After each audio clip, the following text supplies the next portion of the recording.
Database management system කියන subject එකේ question set වල ක්වෙස්චන් සෙට් 48 තමයි මම මේ වීඩියෝ එකෙන් කතා කරන්නේ. එතකොට අපිට මේ ක්වෙස්චන් සෙට් එකත් අපිට දීලා තියෙන අපි 44 වෙනි ක්වෙස්චන් එකෙන් පටන් ගත්ත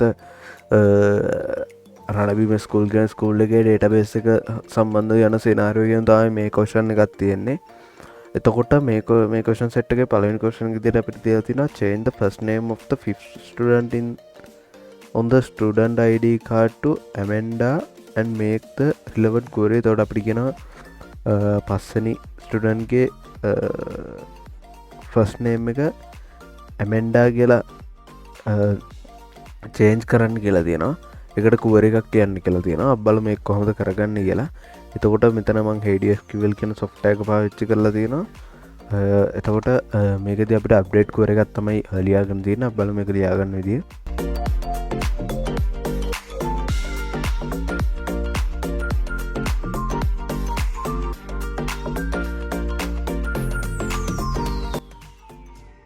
රයිට් අපි query එක ලියාගෙන ඉවරයි. අපි දැන් බැලුවොත් එහෙම data වල පස්වෙනි ස්ටුඩන්ට් ගේ තියෙන්නේ ඇල්මෙඩා කියලා.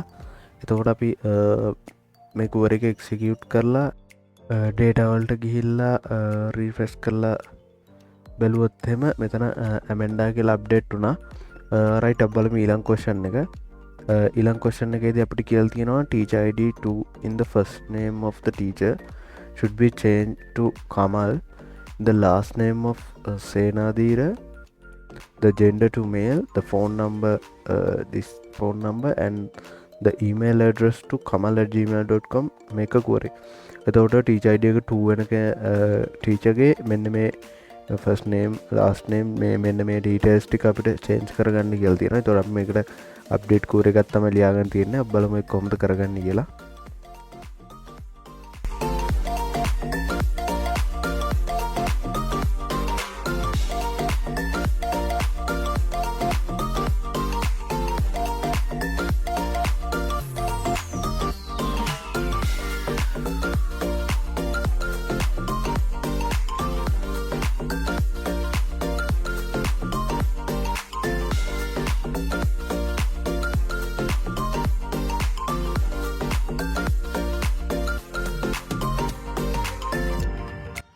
රයිට් අපි query එක ලියාගෙන ඉවරයි.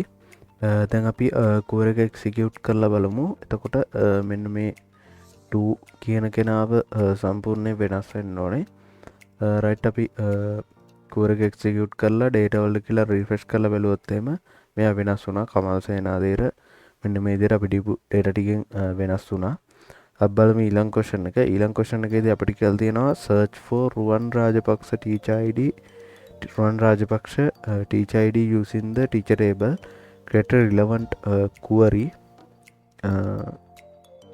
එතකොට අපිට මෙතන කියලා තියෙනවා Ruwan Rajapaksa ගේ teacher ID එක අපිට හොයලා දෙන්න කියලා තියෙනවා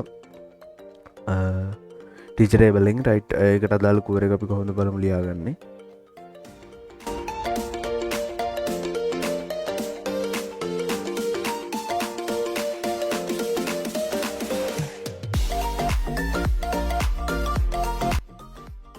රයිට් අපේ query එකත් ලියාගෙන ඉවරයි. අපි කියලා තියෙනවා select කරන්න ගා teacher ID එක teacher table එක first name එක Ruwan and last name එක Rajapaksa වෙන කෙනාගේ.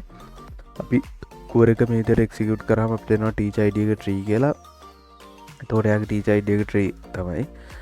රයිට් අපි බලමු ඊළඟ question එක. ඊළඟ question එකේදී අපිට කියලා තියෙනවා find the teacher ID teachers who teach science.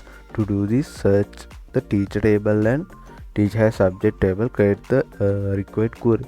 අපිට කියලා තියෙනවා හොයන්න කියලා teacher ID එක science උගන්වන teachers ලගේ අපිට ඒක teacher table එක සහ teacher subject table එක පාවිච්චි කරන්න කියලා තියෙනවා. අපි බලමු මේ query එක කොහොමද ලියාගන්නේ කියලා.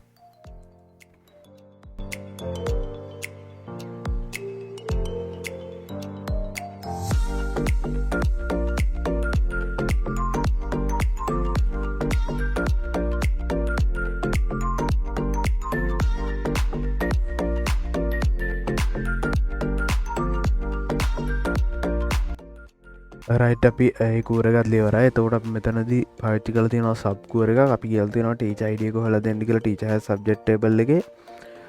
එයා කියලා ගත්තාර teacher ID එක සයින් සබ්ජෙක්ට අදාල් සබ්ජෙක්් අයිඩක සයින් සබ්ජෙක්ට අදාල් සබ්ජෙක්් අයිඩ එක එතකොට සබ්කූරගත්තම ලියාගෙන තියෙන අපි කෝරක එක්සිකියුට් කරල බලමු කෝරක එක්සිකියුට් කරහම අපිට එනවා සයන් සබ්ජෙක්් එක ඔගන්න ටීචස් ලක් ටීචයි ඩිස්ටික මෙන්න මේ විදියට 4 2 3 විදියට ඉතින් මේ ටීච අයිඩක තියෙන අයතම සයන් සබ්ජෙක්් එක ගන්නන්නේ එතොට බලම ඊලං කොස්ෂන් එක ඉලං කොස්ෂන් එකේද අපිට කියල් තියෙනවා create a view name view subject with view to view all subjects use the subject table for that create the relevant query එතකොට අපිට කියලා තියෙනවා subject view subject කියලා view එකක් හදන්න කියලා තියෙනවා ඔක්කොම subject ටික view කරගන්න එතකොට ඒකට subject table එක පාවිච්චි කරන්න කියලා තියෙනවා බලමු එක්ක ඒ වැඩේ කොහොමද කරගන්නේ කියලා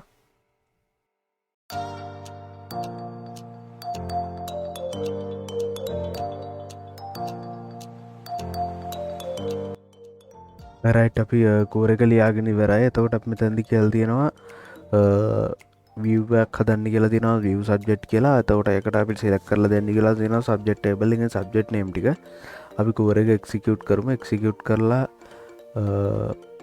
අපි මේක refresh කරලා බැලුවොත් එහෙම අපිට බලා ගන්න පුළුවන් මෙතන හැදිලා තියෙනවා view subject කියලා view එකක් ඒක data වලට ගිහින් බැලුවොත් එහෙම subject name ටික මේ විදිහට ඇවිල්ලා තියෙනවා ඉතින් ඒ විදිහට තමයි අපි question set 48 කරගත්තේ අප බලමු ඊළඟ වීඩියෝස් වලින් ඊළඟ question අපි කොහොමද කරගන්නේ කියලා